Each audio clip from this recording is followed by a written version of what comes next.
الحمد لله نحمده ونستعينه ونستغفره ونؤمن به ونتوكل عليه ونعوذ بالله من شرور أنفسنا ومن سيئات أعمالنا. من يهده الله فلا مضل له ومن يضلل فلا هادي له، ونشهد أن لا إله إلا الله وحده لا شريك له، ونشهد أن سيدنا ومولانا محمدا عبده ورسوله. أما بعد، فأعوذ بالله من الشيطان الرجيم. بسم الله الرحمن الرحيم. الذين إن مكناهم في الأرض أقاموا الصلاة وآتوا الزكاة وأمروا بالمعروف ونهوا عن المنكر ولله عاقبة الأمور. صدق الله العظيم وصدق رسوله النبي الكريم، ونحن على ذلك لمن الشاهدين والشاكرين، والحمد لله رب العالمين. محترم و مکرم معزز سامعین گرامی، گزشتہ ہفتے کچھ بات الیکشن سے متعلق ذکر کی تھی کہ جمہوریت کی حقیقت کیا ہے اور ووٹ دیتے وقت ہماری ذمہ داریاں کیا ہیں. اسی طریقے سے جو امیدوار بطور امیدوار کے کھڑا ہو، اس کے لیے جناب نبی کریم صلی اللہ علیہ وسلم کی طرف سے ہدایات کیا ہیں. کسی بھی حلقے سے کھڑا ہو، کسی بھی عہدے، کسی بھی منصب کی تلاش میں کھڑا ہو، اس امیدوار کے لیے آپ صلی اللہ علیہ وسلم نے کیا ہدایات عطا فرمائی ہیں، اور آپ صلی اللہ علیہ وسلم نے ان کے لیے کیا رہنمائیاں کی ہیں. گزشتہ ہفتے یہ 3 باتیں ذکر ہوئی تھیں. مزید 2 باتیں اس سے متعلق باقی ہیں جو 2 ہفتوں میں انشاءاللہ ذکر ہوں گی. پہلی بات تو یہ کہ اگر الیکشن ہوتے ہیں اور اس کے بعد کوئی شخص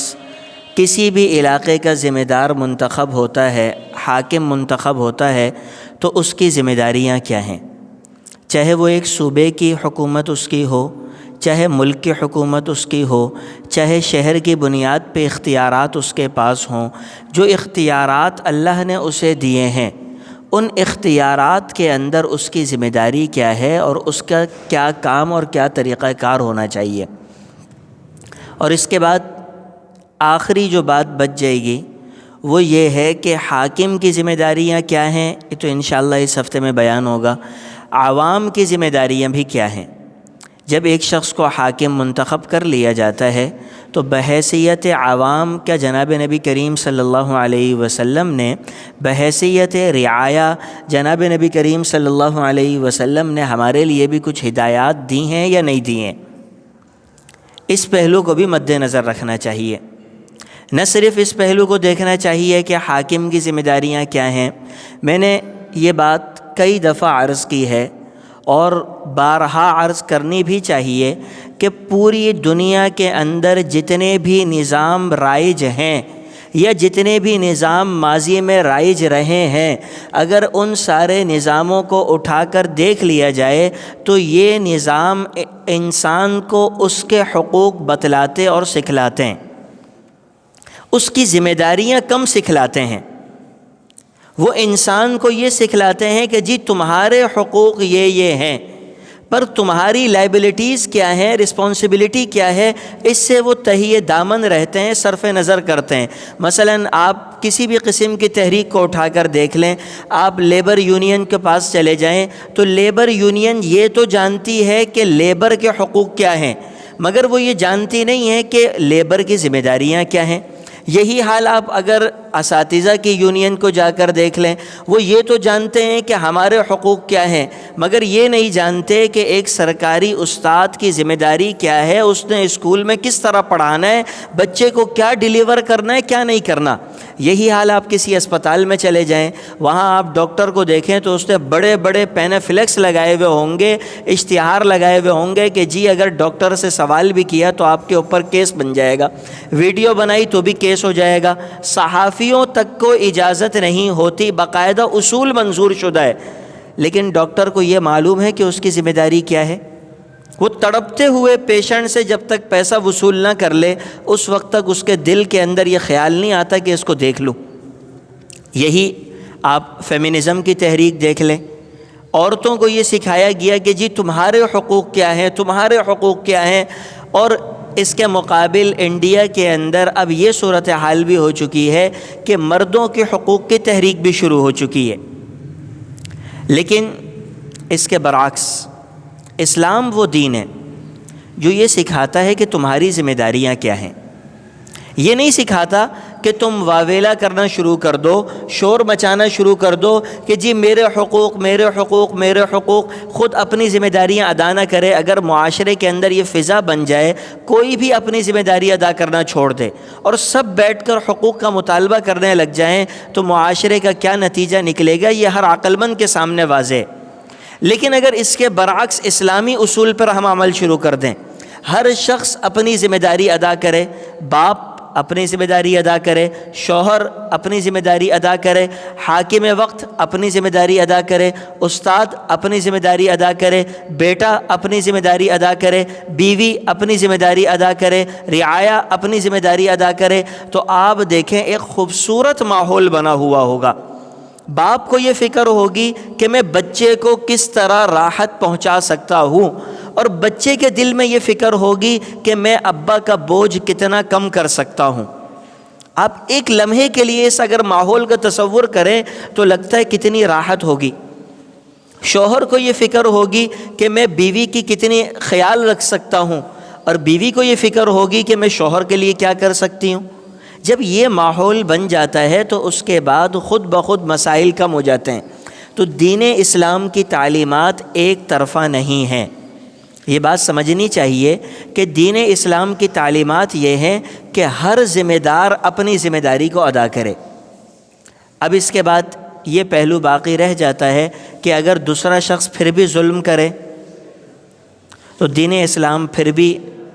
صبر کرنے کا حکم دیتا ہے، دین اسلام برداشت کرنے کا حکم دیتا ہے، درگزر کرنے کا حکم دیتا ہے، یہاں تک کہ جب پانی حد سے اوپر ہو جائے تو پھر اس کے خلاف کوئی لائحہ عمل اختیار کرنے کا حکم دیتا ہے۔ ابتدائی احکامات صبر و برداشت کے ہی ہوتے ہیں۔ تو جہاں ہمیں یہ سمجھنے کی ضرورت ہے، اللہ کرے کہ ہم میں سے بھی اگر کوئی شخص کسی جگہ عہدے پر ہو تو اس کو بھی یہ بات سمجھ میں آ جائے، اور اگر کوئی شخص تک کسی تک آواز پہنچ جائے اس کو بھی یہ سمجھ میں آ جائے کہ عہدے دار کی ذمہ داری کیا ہے۔ اور میں عجیب بات عرض کروں کہ انشاءاللہ جو باتیں وقت مختصر ہوتا ہے عرض ہوں گی، یہ صرف ملک کی سطح پر نہیں ہے، اگر ایک چیئرمین اور یو سی کی سطح پر بھی ان باتوں کو سوچا جائے اور اس پر عمل کیا جائے، بلکہ اگر ایک فیکٹری والا اپنی فیکٹری کے اندر ان بنیادی اصولوں کو مد نظر رکھے تو وہ چیز بھی ترقی کے راستے پہ چلی جائے گی۔ کچھ باتیں تو عمومی ہیں اور کچھ باتیں متعلقہ افراد سے ہیں۔ سب سے پہلی بات یہ سمجھنی چاہیے کہ امیدوار کوئی بھی ہو، عدل و انصاف کا دامن ہمیشہ تھامے رہے۔ عدل و انصاف سے ہٹ کر اگر اس نے کوئی کام کیا تو یاد رکھے کہ اللہ رب العزت کی معیت، اللہ رب العزت کی نصرت سے یہ محروم ہو جائے گا۔ جناب نبی کریم صلی اللہ علیہ وسلم نے ایک حدیث پاک میں ارشاد فرمایا، ان اللہ مع القاضی ما لم یجر فاذا جار لزمہ الشیطان۔ اللہ رب العزت قاضی کے ساتھ، جج کے ساتھ اس وقت تک جڑے رہتے ہیں، اپنی نصرت اور معیت اللہ کی اس جج کے ساتھ اس وقت تک ہوتی ہے جب تک یہ جج کسی پر ایک پیسے کا ظلم نہیں کرتا۔ اور جب یہ جج ظالم بن جاتا ہے، انصاف کی جگہ پر ظلم بیچنے لگتا ہے، اس وقت اللہ کی معیت اس سے ہٹ جاتی ہے اور شیطان اس کے اوپر غلبہ حاصل کر لیتا ہے۔ اور جب شیطان کا اس پر غلبہ ہو جاتا ہے تو اس کے بعد اس کے بھٹکنے کے راستے خود بخود کھلتے جاتے ہیں۔ جناب نبی کریم صلی اللہ علیہ وسلم کے زمانے میں ایک خاتون کا مسئلہ تھا، فاطمہ نام تھا ان کا، اور انہوں نے چوری کی تھی۔ چوری کا معاملہ آپ صلی اللہ علیہ وسلم کی بارگاہ میں آیا، آپ نے یہ فیصلہ سنایا کہ اس خاتون کے ہاتھ کاٹ دیے جائیں۔ اس وقت مشرکین مکہ کا مزاج یہ رہا کرتا تھا کہ جب بھی فیصلہ ہوتا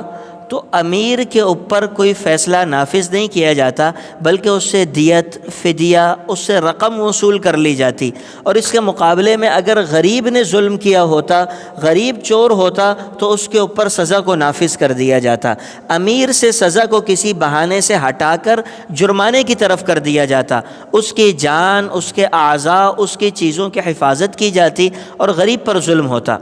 تو بعض حضرات نے جناب نبی کریم صلی اللہ علیہ وسلم سے سفارش کی کہ یا رسول اللہ، اگر اس فاطمہ کا ہاتھ نہ کاٹا جائے اور اس کو رعایت دے دی جائے، جو اس نے چوری کی ہے وہ مال یہ واپس بھی کر دے، کچھ جرمانہ بھی ادا کر دے، لیکن ہاتھ کاٹنے سے بچ جائے۔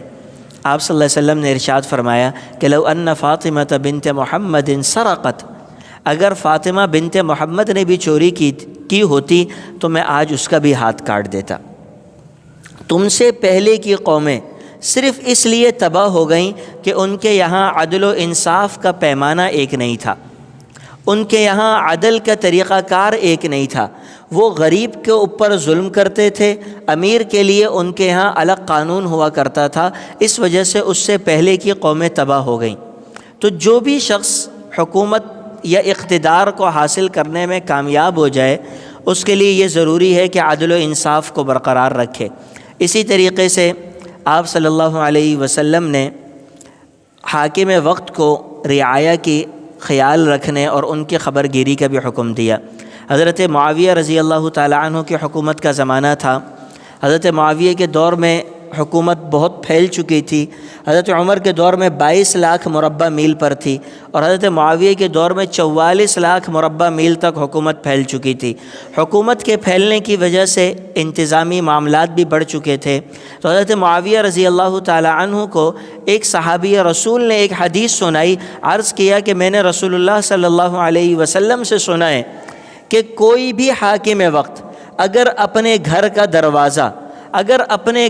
دروازہ بند رکھتا ہے اور اس کے دروازے کے اوپر آنے والے فقیر، محتاج، ضرورت مند اس کے بند دروازے کو دیکھ کر چلے جاتے ہیں، تو حاکم وقت کو یاد رکھنا چاہیے کہ اللہ بھی اس کے لیے دروازے بند رکھتے ہیں۔ نہ اللہ اس کی دعا سنتے ہیں، نہ اس کی ضرورت پوری کرتے ہیں، نہ اس کی کسی محتاجگی کو پورا کرتے ہیں۔ یہ بھی اللہ کی بارگاہ میں اسی طریقے سے محتاج رہے گا۔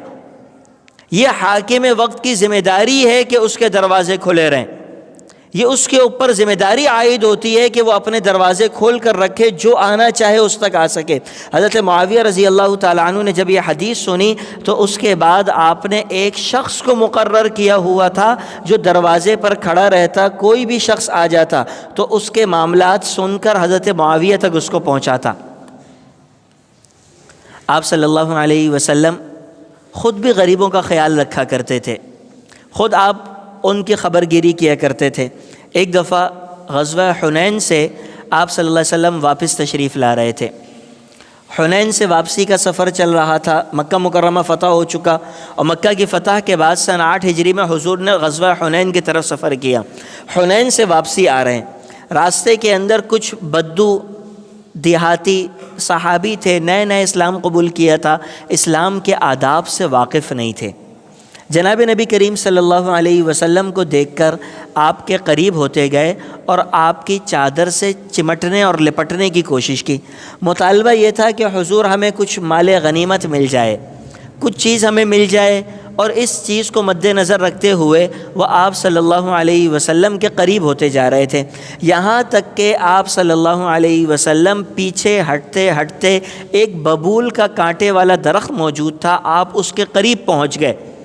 اور ان حضرات کا جب اصرار بڑھا اور آپ پیچھے ہٹے تو آپ کی چادر مبارک اس درخت میں اٹک گئی۔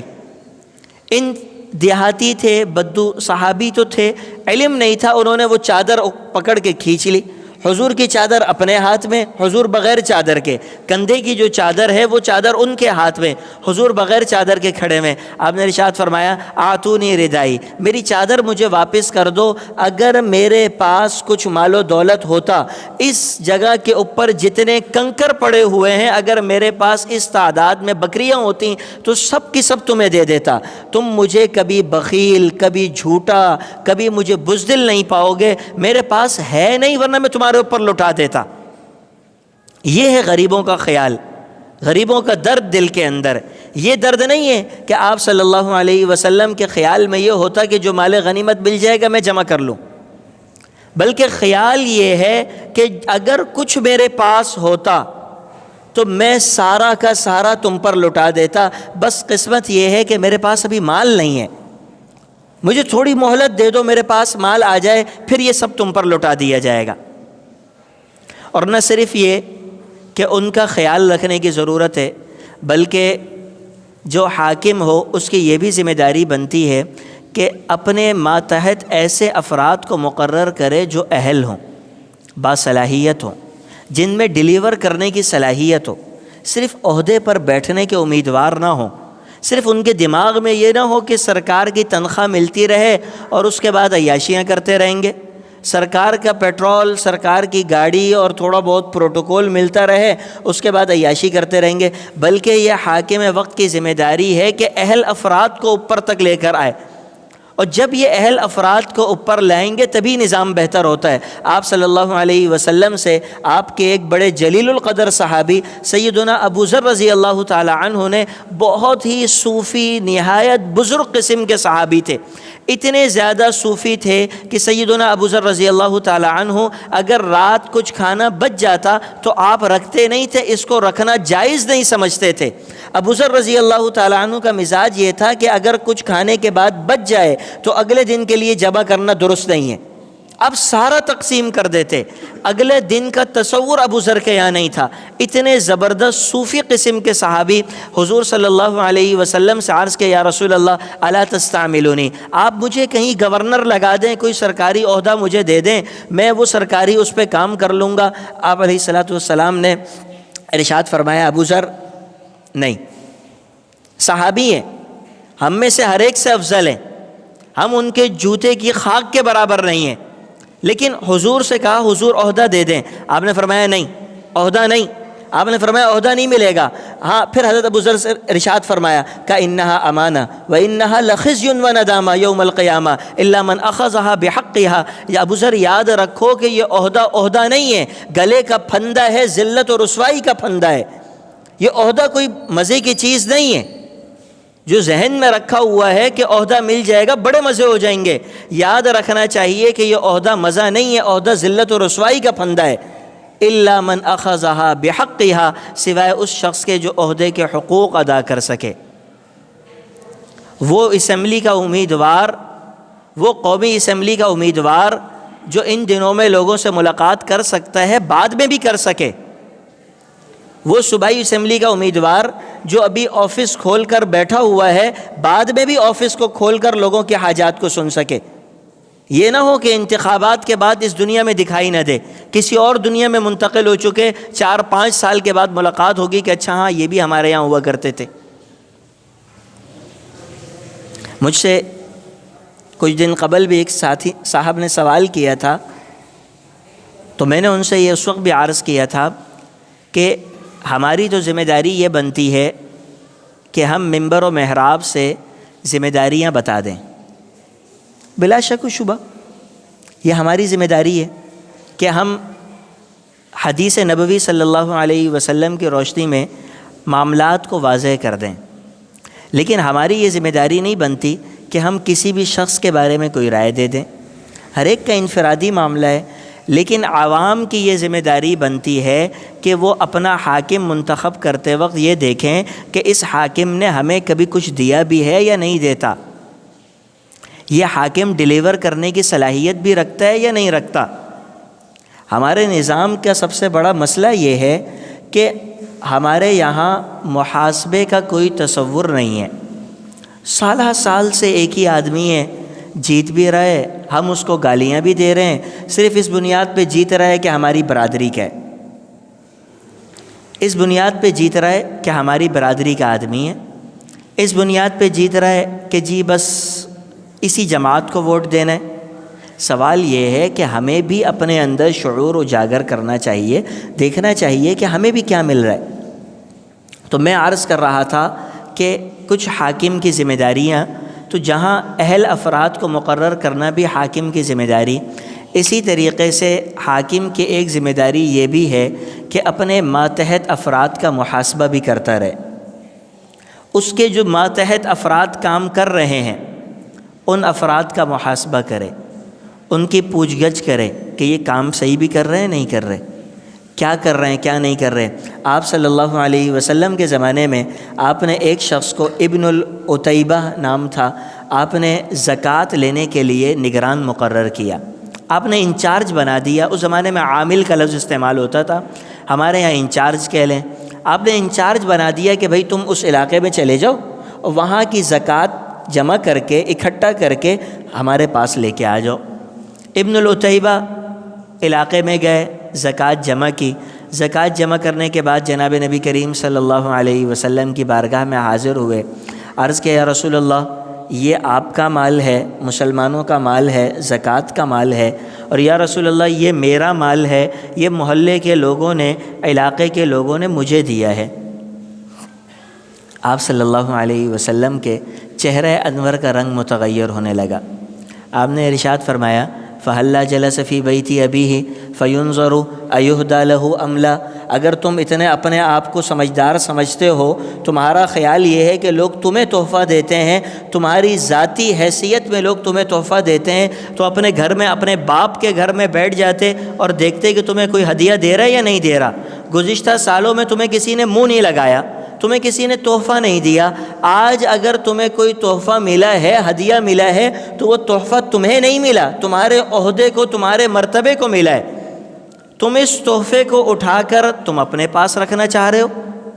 یہ کہاں سے تمہیں اختیار حاصل ہے؟ یہ تحفہ تمہارے عہدے اور مرتبے کا ہے۔ پھر آپ صلی اللہ علیہ وسلم نے اس کے بعد ارشاد فرمایا کہ اگر کسی شخص نے ہم مسلمانوں کے مال میں سے کسی بھی چیز کو گم کیا، کسی بھی چیز کو اس نے اٹھایا، آپ نے اس زمانے میں قیمتی چیزیں، اونٹ، گاڑی، اونٹ، گائے، بکری، بھیڑ، یہ قیمتی چیزیں ہوا کرتی تھی، آپ نے فرمایا کسی نے اس چیز کو اٹھایا تو قیامت کے دن وہ اس حال میں آئے گا کہ اونٹ اس کے کندھوں پہ چڑھا ہوا ہوگا، اگر کوئی گائے اس نے اٹھائی تو گائے اس کے کندھوں پہ سوار ہوگی، بکری کا بچہ اس نے اٹھایا تو وہ اس کے کندھوں پہ سوار ہوگا، اور صرف سوار نہیں ہوگا بلکہ چیخ چیخ کر لوگوں کو اپنی طرف متوجہ کر رہا ہوگا کہ اس سے خیانت کی ہے، یہ تمہارے مال کے اندر خیانت کرنے والا ہے۔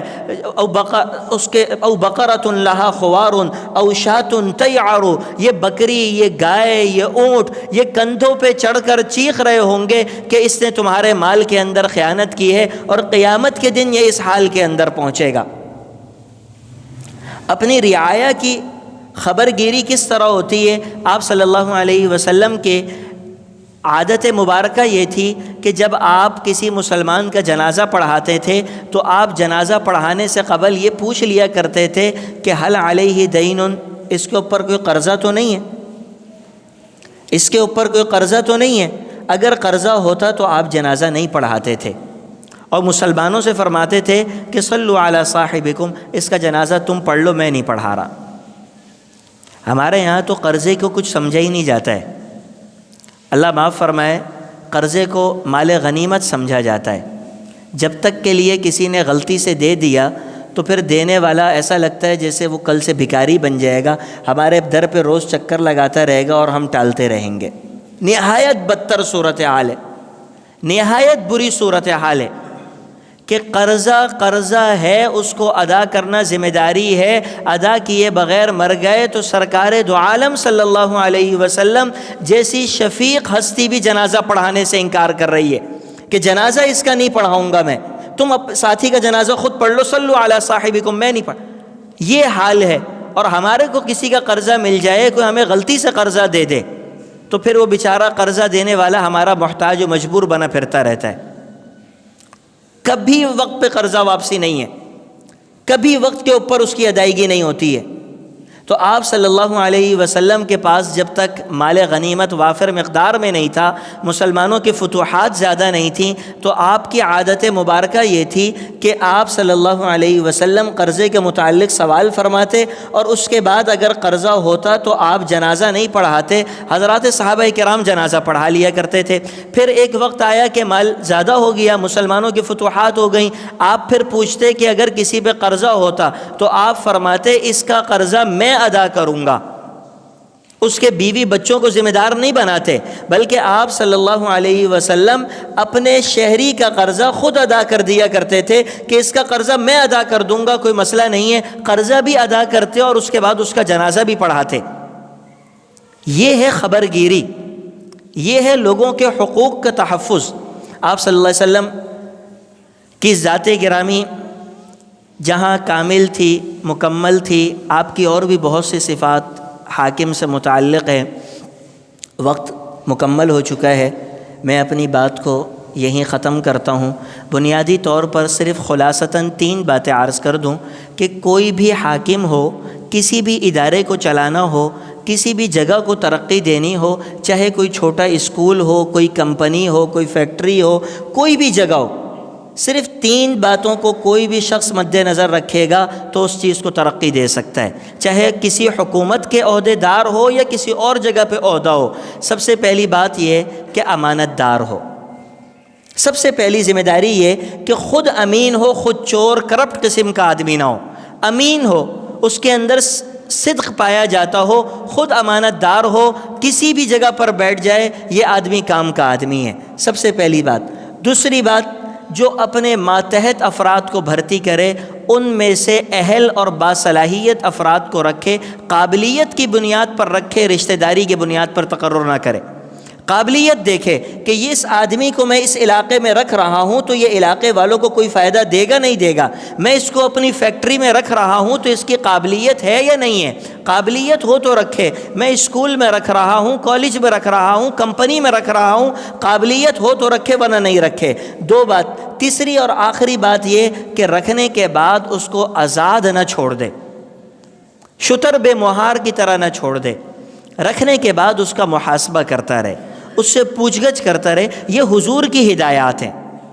یہ حضور کی تعلیمات ہیں، آپ کی سیرت طیبہ سے ماخوذ ہیں، اس سے پوچھ گچھ کرتا رہے کہ تم نے ہفتے بھر میں کیا کیا، کیا کارکردگی رہی، کیا ترقی ہوئی، کیا ہوا کیا نہیں ہوا۔ یہ جب سوالات کرتا رہے گا، یہ 3 کام کہیں پر بھی ہوں وہ جگہ ترقی کر سکتی ہے، چاہے وہ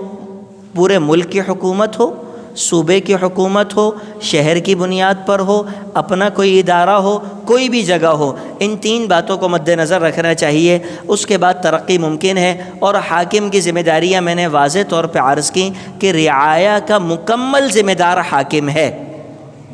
اور رعایا کے ایک ایک بچے کے بارے میں حاکم سے بروز محشر سوال ہوگا۔ اللہ اس سے پوچھیں گے کہ تمہاری ماتحتی میں یہ بھوکا بچہ تھا، کیوں تھا؟ یہ دنیا کی عیاشی کو نہ صرف سمجھیں، آخرت کو بھی ذہن میں رکھیں کہ حاکم سے، ذمہ دار سے سوال ہوگا کہ تمہاری ماتحتی کے اندر یہ بچہ بھوکا تھا، تمہاری ماتحتی کے اندر یہ ظلم ہو رہا تھا، تم کہاں تھے؟